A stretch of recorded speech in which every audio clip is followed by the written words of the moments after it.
আর কত রক্ত ঝরবে, আর কত মানুষ মরবে।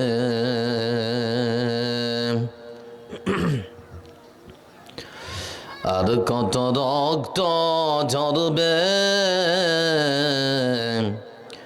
আর কত মানুষ মরবে।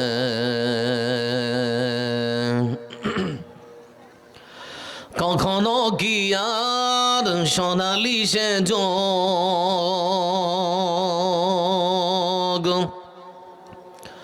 অমরের জামানা হাসবে। আর কত রক্ত ঝরবে। কেন এত বিধবা হলো যে নারী, কি পাপে মায়ের বুক হলো যে খালি। কেন এত বিধবা হলো যে নারী, কি পাপে মায়ের বুক হলো যে খালি। এভাবে কত কাল স্বজন হারানো জল,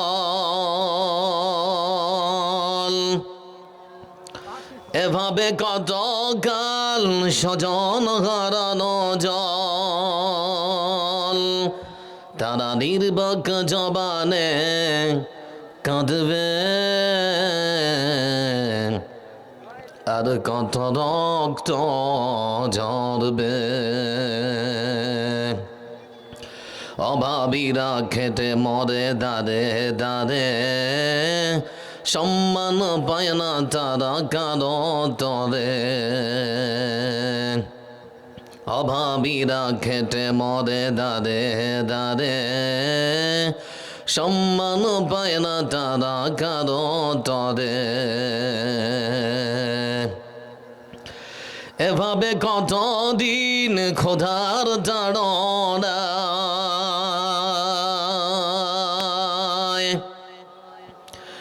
এভাবে কতদিন খোদার তাড়নায়, ধুকে ধুকে আজ তারা মরবে। আর কত রক্ত ঝরবে। স্বাধীন ভারতে বুঝি নেই অবদান, দাড়ি টুপি দেখে কেন বলো তালেবান। স্বাধীন ভারতে বুঝি নেই অবদান, দাড়ি টুপি দেখে কেন বলো তালেবান। ভারতের মুসলিম রইবে ততদিন, এ ভারতের মুসলিম রইবে ততদিন, যতদিনে পৃথিবী থাকবে। আর কত রক্ত ঝরবে, আর কত রক্ত ঝরবে। আর কত মানুষ মরবে। বাবু একটু ব্যস্ত হালকা কমাও, আছে নাকি মাইক মানে এখানে? একটু হালকা কমাও। শ্রদ্ধা ভাজন আজকের সভার শ্রদ্ধা সভাপতি সাহেব, আমন্ত্রিত আজকের জলসার বিজ্ঞাপিত বক্তাগণ, অত্র এলাকার পৃথিবীতুল্য কাকাজিরা, সমবয়স্ক ভাইয়ারা, পর্দার আড়ালে বসা মা ও বোনেরা, আগত আজকের জলসায় জাতি ধর্ম বর্ণ দল নির্বিশেষে যারা এসেছেন, আসছেন, আসবে, যারা চলে গেছেন, আপনাদের সকলকে জানাবার পক্ষ থেকে আন্তরিক শুভেচ্ছা, প্রীতি ও অভিনন্দন বার্তা। কেমন আছেন আপনারা? পেছনের মানুষগুলো বিজেপি করেন নাকি? কিছু বলছেন না? কেমন আছেন আপনারা? আমাদের ভালো রেখেছেন কে? এজন্য প্রশংসা করব কার? সুখের সময় প্রশংসা হবে কার? আর দুঃখের সময় বিড়ি খাওয়ার শেষে বলে না বললেও দোয়া শিখে গেছি নাকি? আল্লাহুম্মা বারিক লানা ফিমা, বিড়িটা না। প্রশংসা সেই সুমহান আল্লাহ রাব্বুল আলামিনের জন্য যার হাতে রয়েছে একচ্ছত্র আধিপত্যের মালিকানা, যার আদেশে সূর্য পূর্ব দিকে ওঠে, পশ্চিমে অস্ত যায়, যে মহান সত্তা আল্লাহ রাব্বুল আলামিন বিশ্ব মানবতাকে সৃষ্টি করে ছেড়ে দেননি, বরং অসংখ্য অগণিত নিয়ামত দিয়ে সারা পৃথিবীকে সুন্দর করে সাজিয়ে সৃষ্টিজীবের জীবন রক্ষা করেছেন যে মহান বরিব মহান সত্তা আল্লাহ রাব্বুল আলামিন। আমরা তার প্রশংসা উচ্চ স্বরে দিল খুলে মহাব্বতের সাথে আদায় করতে গিয়ে একবার পড়ব আলহামদুলিল্লাহ।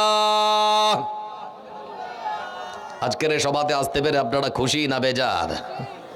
তো খুশির বহিঃপ্রকাশটা একটু ধীরে হলো না? ফুটবল খেলা দেখেছেন, জোরে যদি কেউ লাত মেরে গোল দিতে পারে, বাইরের দর্শক তখন গোল বলে চিৎকার দেয়। সেই চিৎকারে ডেকে হবে? কথা বলে ডেকে হবে নাকি? কিন্তু হাদিসের পরিভাষায় তামলাউল মিজান, কেউ যদি আল্লাহর প্রশংসা আদায় করতে গিয়ে আলহামদুলিল্লাহ বলে, আল্লাহর সে বান্দার আমলের দাড়ি পাল্লাকে নেকি দিয়ে সেই দিন ভর্তি করে দেওয়া হবে। সুবহানাল্লাহ বলতে পারলেন না? তাহলে আলহামদুলিল্লাহ যদি বলি নেকি হবে না গুনাহ হবে? আরেকবার মহাব্বতের সাথে আলহামদুলিল্লাহ। শান্তি বর্ষিত হোক পৃথিবীর সর্বসেরা মহামানব বিশ্বনবী মুহাম্মদ মুস্তাফা সাল্লাল্লাহু আলাইহি ওয়াসাল্লামের উপরে। আল্লাহুম্মা সাল্লি আলাইহি ওয়া সাল্লিম বারিক আলাইহি।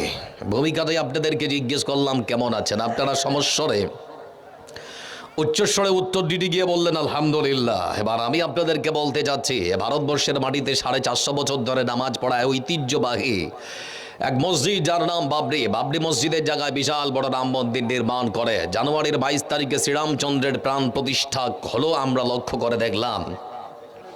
বর্তমান সময় এখন থেকে সেখানে পুজো হবে। এই দৃশ্য দেখার পরে মুসলমান ভালো থাকে কেমন করে? তবে মনে রাখবেন বন্ধু আমার, যারা এখানে বসে আছেন, পৃথিবীর বুকে কোনো ট্রাইব্যুনাল, কোনো আদালত, কোনো বিচারক বর্তমান স্বৈরাচারী শাসকদের যদি বিচার নাও করে, আল্লাহর আদালতে এদের বিচার হবেই হবে ইনশাআল্লাহ। জোরে বলে ইনশাআল্লাহ। আপনার বাচ্চাকে শেখাবেন, ওটা জোর করে নিয়েছে, সম্ভব হলে আপনার বাচ্চা উদ্ধার করবে, না পারলে তার বাচ্চা উদ্ধার করবে। তার বাচ্চা যদি না পারে, যেদিন আকাশ থেকে ঈসা আলাইহিস সালাম নেমে আসবেন, সেই দিন কোনো মায়ের বেটা ঠেকাতে পারবে না। মসজিদ যদি সত্যি হয়ে থাকে তাহলে উদ্ধার হবেই হবে ইনশাআল্লাহ। জোরে বলে ইনশাআল্লাহ। এজন্য বলছিলাম আপনাদেরকে, লক্ষ্য করে দেখুন, আজকে ভারতবর্ষ সহ সারা পৃথিবীর মাটিতে টেলিভিশন বলুন আর মোবাইলের স্ক্রিনে বলুন, আমরা লক্ষ্য করে দেখছি বর্তমান পৃথিবীর সবথেকে স্বৈরাচারী শাসক ইসরায়েলের নেতানিয়াহু ফিলিস্তিনের গাজা উপত্যকাকে এক প্রকার অসংখ্য মানুষের প্রাণহানি ঘটিয়ে মৃত্যুপুরীতে পরিণত করেছে। আপনারা দেখছেন না? দেখছেন না? আপনার স্ত্রীর চিন্তা ভাবনা আপনার সন্তান গিয়ে নিয়ে যেমন, কিন্তু সেখানকার মায়েদের চিন্তা ভাবনা তাদের সন্তানদের নিয়ে সম্পূর্ণ আলাদা। আপনার সন্তান সকালবেলা খাবে কি, দুপুরবেলা নিশ্চয়ই কিছু একটা হবে, রাত্রেবেলা আর একটা কিছু নিশ্চয়ই হয়ে যাবে, মানে এরকম চিন্তা ভাবনা আমাদের মায়েদের। কিন্তু সেখানকার মায়েদের চিন্তা ভাবনা কি জানেন? বোমার আঘাতে তার ছোট্ট বাচ্চার শরীর থেকে হাতটা অর্ধেকটা ছিঁড়ে পালিয়ে গিয়েছে, পাটা অর্ধেকটা ছিঁড়ে সরে গেছে, আদো ছেড়া হাতটা আর পাটা, সেই সন্তানকে নিয়ে মা হাসপাতালের বেডে, ছোট্ট সন্তান বাপড়ে আর মারে করে চিৎকার করছে। মা দুহাত উত্তোলন করে ফরিয়াদ করে বলছে, আল্লাহ, আমার বাচ্চার আধো ছেড়া হাতটা আর পাটা নতুন করে আবার শরীরের সঙ্গে জড়া লাগবে কেমন করে? আমাদের মায়েরা চিন্তা ভাবনা করছে আমার সন্তান খেয়ে বাঁচবে কেমন করে, আর সেখানকার মায়েরা চিন্তা ভাবনা করছে আমার সন্তানের আদোচেড়া হাতটা পাটা নতুন করে শরীরের সঙ্গে জোড়া লাগবে কেমন করে। এই দৃশ্য দেখার পরেও মুসলমান ভালো থাকে কেমন করে? আমার বন্ধুরা, জন্য বলতে যাচ্ছি আপনাদেরকে, লক্ষ্য করে দেখুন, শুধু ফিলিস্তিনের গাজা উপত্যকা নয়, বর্তমান সময় আপনারা লক্ষ্য করছেন উত্তরপ্রদেশের অযোধ্যা নগরীর বাবরি মসজিদ নয়, উত্তরপ্রদেশের বারাণসীর জ্ঞানব্যাপী নয়, আর মথুরার শাহী ঈদগাহ জামে মসজিদ নয়। আপনাদের কাছে খবর আছে নিশ্চয়ই, আমাদের পশ্চিম বাংলার মাটিতে মুসলিম জনবহুল একখানা জেলা, যার নাম মালদা। মালদা জেলার আপনারা শুনেছেন হয়তো, সেই যে আপনারা লক্ষ্য করে দেখেছেন টেলিভিশন বা মোবাইলের স্ক্রিনে, যে আমাদের ঐতিহ্যবাহী আর একখানা মসজিদ, আদিনা মসজিদকে পর্যন্ত তারা দাবি করে বসেছে। আসলে সেটা আদিনাথ মসজিদ ছিল না, সেটা আদিনাথ মন্দির ছিল, তাই তো নাকি? আপনারা দেখেছেন না দেখেননি? আমি মনে মনে চিন্তা ভাবনা করছি, কোনো হিন্দু ভাইয়ের আবেগে বা তাদের চিন্তা ভাবনাকে আঘাত করছি না, শুধুমাত্র বলছি এতটুকুনি যে তাদের শিব বলুন, তাদের রাম বলুন, আর তাদের আর কেউ বলুন, ওরা কি শুধুমাত্র মসজিদের মধ্যেই থাকে নাকি? তার মানে এক প্রকার তারাও চাইছে যে আমাদের জন্যও শান্তি মসজিদ, মুসলমানের সেজন্য বিশেষ করে যেখানে ইবাদতখানা প্রধান মসজিদের মধ্যে তারা অবস্থান করলো। হিন্দু ভাই আমার বুঝলো না, তারাও শান্তির খোঁজে এক প্রকার মসজিদের মধ্যে জায়গা করেছে। জন্য হিন্দু ভাইকে বলতে চাচ্ছি, আসো মসজিদকে নিয়ে চিন্তা ভাবনা বড় ভালো করে, তাহলে পরে দেখবে তোমারও জীবন পাল্টে যাবে, তাই তো নাকি? এজন্য মনে রাখবেন বন্ধু আমার, যারা এখানে বসে আছেন এ ভারতবর্ষের মাটিতে, যারা বর্তমান ক্ষমতাসীন সরকার, এরা না হিন্দুর না মুসলমান, এরা না কাউকে নিয়ে কোনোদিন চিন্তা করেনি। মুসলমানদের মূল্য তো কখনো দেয় না বা দিতেও চায় না। আপনারা হয়তো শুনেছেন বর্তমান IPL আসছে তো নাকি? IPL এর নিলাম হয়েছে একজন অস্ট্রেলিয়ান ফাস্ট বলার, বাঁহাতি ফাস্টার, যার নাম মিচেল স্টার্ক। সম্ভবত 24 কোটি টাকা দিয়ে তাকে কেনা হয়েছে, খবর আছে আপনাদের কাছে। আমাদের ভারত সরকার IPL নিলামে একটা বিদেশিকে মূল্য দেয় 24 কোটি টাকা। সেখানে আমার ছোট্ট ভাই 11 বছরের মোরসালিমের মূল্য মাত্র ভারত সরকারের কাছে 1500 টাকা। আপনাদের কাছে খবর আছে, up Kanchenjunga express Bhaluka road station, শুনেছেন তো নাম নাকি? কথা বলে না, শুনেছেন না শুনেননি? ভালুকা রোড স্টেশনে প্রচন্ড বৃষ্টির দরুন যখন রেল লাইনে ধস নেমেছে বিশাল বড় একটা গর্ত, আমার ছোট্ট মুসলমান ভাই, ছোট্ট বাচ্চা মোরসালিম ট্রেন লাইন ধরে হাঁটছিল, দেখতে পাচ্ছে বিশাল বড় একখানা ফাটল। নিজের উপস্থিত বুদ্ধিকে কাজে লাগালো, নিজের উপস্থিত বুদ্ধিকে কাজে লাগিয়ে নিজের পরনের যে লাল গেঞ্জিটা সেটা খুলে নিজের জীবনের কোনো পরোয়া না করে ভাবলো এই ট্রেনের যাত্রীদেরকে যেমন করে হোক আমাকে রক্ষা করতেই হবে। সেজন্য ছোট্ট বাচ্চাটা নিজের পরনের লাল গেঞ্জিটাকে খুলে ঘোরাতে ঘোরাতে ঘোরাতে ঘোরাতে এবার ট্রেনের সামনে দাঁড়ালো। ট্রেন থেকে ড্রাইভার নিচে নেমে এসে বলছে, বাবু ব্যাপার কি? বলে, স্যার দেখুন ড্রাইভার সাহেব, বিশাল বড় একখানা ফাটল হয়েছে। আমার বিশ্বাস, আমার মনে হলো এই দিকে ট্রেন গেলে পরে বিপদের সম্মুখীন হয়ে যদি ট্রেন অসংখ্য মানুষের প্রাণহানি ঘটবে, সেজন্য আমি ট্রেনটাকে দাঁড়িয়েছি। ট্রেনের ড্রাইভার ততক্ষণাৎ তাকে সাধুবাদ জানিয়েছে। বন্ধু আমার, পরক্ষণে আমরা লক্ষ্য করে দেখলাম রেল কর্তৃপক্ষের পক্ষ থেকে যখন তার বাড়িতে রেলের মানুষ গিয়েছে, উপহার স্বরূপ তাকে মাত্র 1500 টাকা দিয়ে সান্ত্বনা পুরস্কার দিয়েছে। আপনাদের কাছে খবর আছে হয়তো, এ ভারত সরকার অর্থাৎ রেল মন্ত্রকের পক্ষ থেকে আনুমানিক 72 লক্ষ টাকা খরচ করা হয় শুধুমাত্র ইঁদুর মারার জন্যে। সেখানে আমার ছোট্ট ভাই মোরসালিমের মূল্য মাত্র 1500 টাকা। এজন্যে আপনার ছেলেকে ভালো মতো শিক্ষা দিন। বর্তমান সরকার যারা, এরা না হিন্দুর না মুসলমান, এরা না কারো হতে পারে না। এজন্য মনে রাখবেন বন্ধু আমার, যুবক ছেলেকে জিজ্ঞেস করছি, ভাই যুবক তোমার জন্য আদর্শ কে? তো বলছে আমার জন্য আদর্শ হচ্ছে শাহরুখ খান। কি দিয়েছে তোমাকে? 1 2 3 কেমন করে জুয়া খেলতে হয়? বলে আমার জন্য আদর্শ হচ্ছে সৌরভ গাঙ্গুলি। কি দিয়েছে তোমাকে? Dream11 কেমন করে জুয়া খেলতে হয়? বলে আমার জন্য আদর্শ হচ্ছে প্রসেনজিৎ চক্রবর্তী। কি দিয়েছে? রামি সার্কেল, কি করে জুয়ার শিক্ষা নিতে হয়। এজন্য যুবকদেরকে বলতে যাচ্ছি, আমাদের জন্য এমনই একজন আদর্শবান মহা যুবক, যার নাম মোহাম্মদ মুস্তাফা সাল্লাল্লাহু আলাইহি ওয়াসাল্লাম। ভাই বন্ধু আমার যারা বসে আছেন, মনে রাখবেন একটা কথা। এতক্ষণ হচ্ছে না কেন? চলেন। ঘুমিয়েছেন, ঘুম ভাঙলে সকাল, না ভাঙলে পরকাল। মাটির নিচে গিয়ে যদি ভালো থাকতে চান, মাটির উপরে ভালো কাজ করে যান। মাটির উপরে ভালো কাজ করবেন যত বেশি, মাটির নিচে গিয়ে ভালো থাকবেন তত বেশি।